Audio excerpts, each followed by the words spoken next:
walking liberty $50. And he gave us what's often considered, and this is the pattern too, you'll see the liberty, which will go around the figure later on, is now at this point on the right side. Lettering's a little bit different too. But anyway, here the goddess literally is wearing the American flag.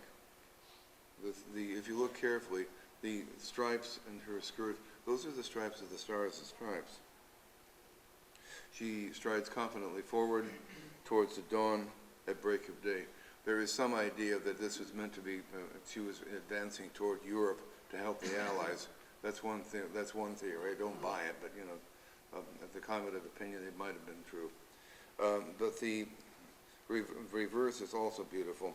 It depicts the most naturalistic eagle you're ever likely to see on an American coin. Okay. Its wings are half unfurled. It's ready to take flight. Now, the thing on these patterns, none of these designs emerged full-blown from their artists' minds. Each went through intermediate stages, represented by excessively rare patterns. 2 or 3 of each is known.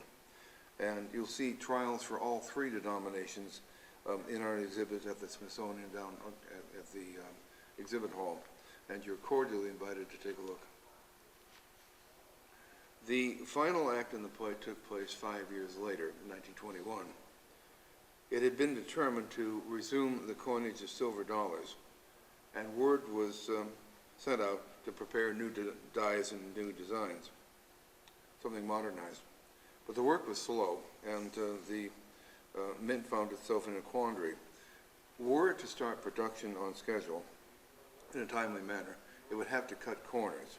It would have to resurrect the Morgan designs last employed in 1904 and shift to the new models once they were done sometime in the middle of the production year.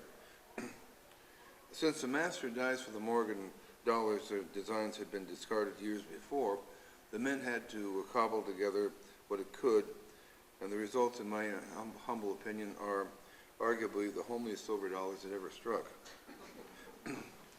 But it made a good many of them, about 87 million, and they were all coming from all 3 mints.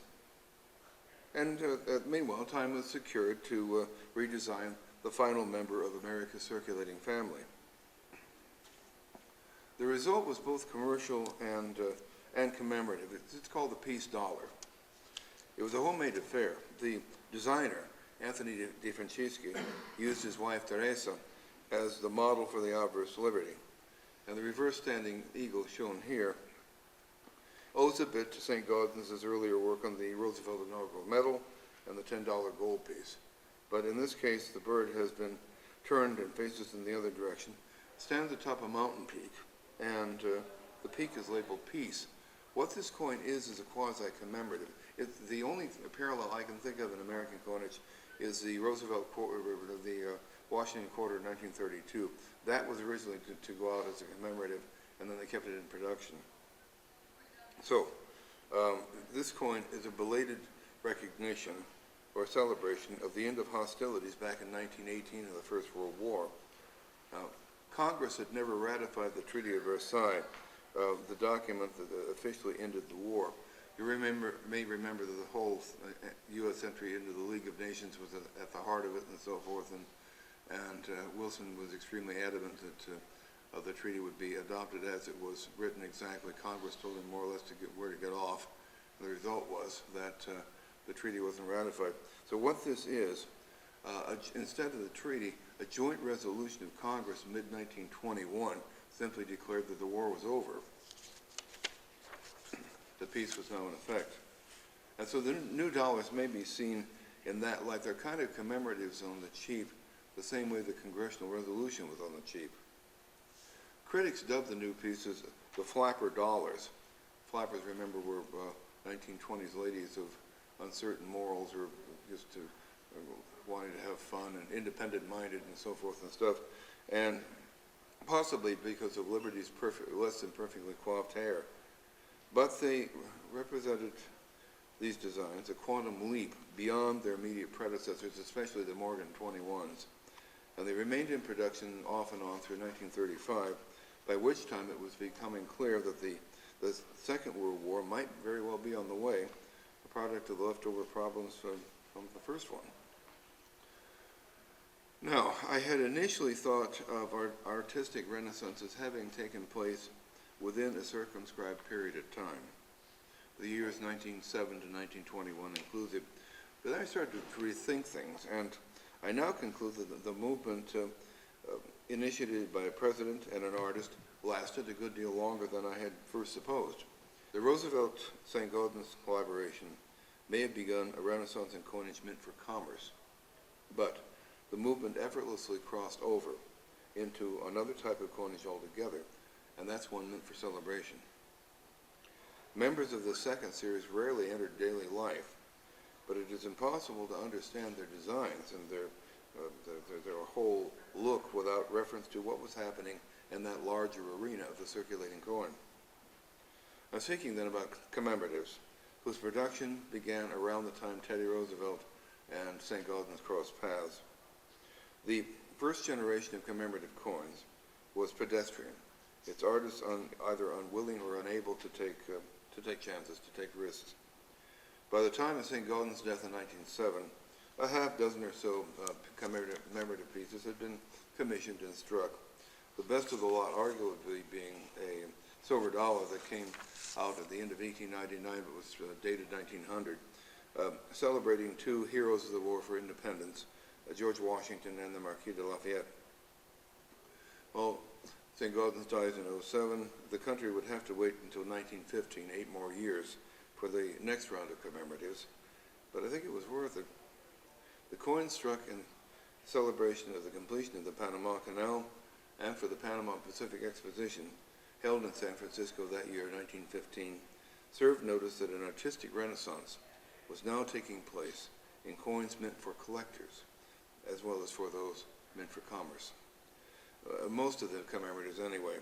While the half dollar and quarter eagle were distinctly uninspired, we do well to remember who were the parties responsible for them, which were George T. Morgan and Charles E. Barber, who had been part of the problem. And they were very unlikely to turn out anything innovative this late in their careers. But consider the other coins, all gold coins. There were two $50 gold pieces, one round and the other octagonal, paying conscious homage to the huge gold slugs of pioneer days. They were both designed by an up-and-coming artist named Robert Aitken, who also gave us later on the Missouri Centennial piece, half dollar 1921, and another commemorative half for the exposition at San Diego in 1935. Aitken was a good artist, but in my opinion, his massive gold coins were eclipsed by the smallest member of the series. It's a tiny gold dollar. It's designed by a fellow named Charles Keck, and his work featured the portrait of a canal worker for the obverse and two dolphins for the reverse. It's simply elegant, that coin. The best use, in my opinion, of circular space we've ever seen on an American coin. That's the thing about designing coins. Most people are thinking of in terms of rectangles, squares, or whatever, because that's what paintings are. But you've got to think and change your mind into working with circular space. And Keck, I think, was the best of them. He, too, went on to other things, including a 1927 half dollar for the Vermont sesquicentennial. So it goes. Even the most pedestrian commemoratives done after St. Gaudens' time represent quantum leaps over everything that had gone before. For me, the high point of the entire early commemorative era was the Oregon Trail half dollar. I would probably think that even if I weren't from Oregon. We've met one of the designers before. That's James E. Earl Fraser, who gave us the Buffalo nickel. He and his wife, Laura Garden Fraser, and she designed several commemoratives on her own completely. They were responsible for the Oregon Trail commemorative. The obverse with its covered wagon, a team set against a gigantic rising sun, and the reverse with its sensitive portrayal of a Native American, tell me a story. They represent for me a high point in our country's numismatic expression, and I cannot conceive of such a coin ever having been created and struck had not a visionary president and a supremely gifted designer started the ball rolling back 20 years or so before.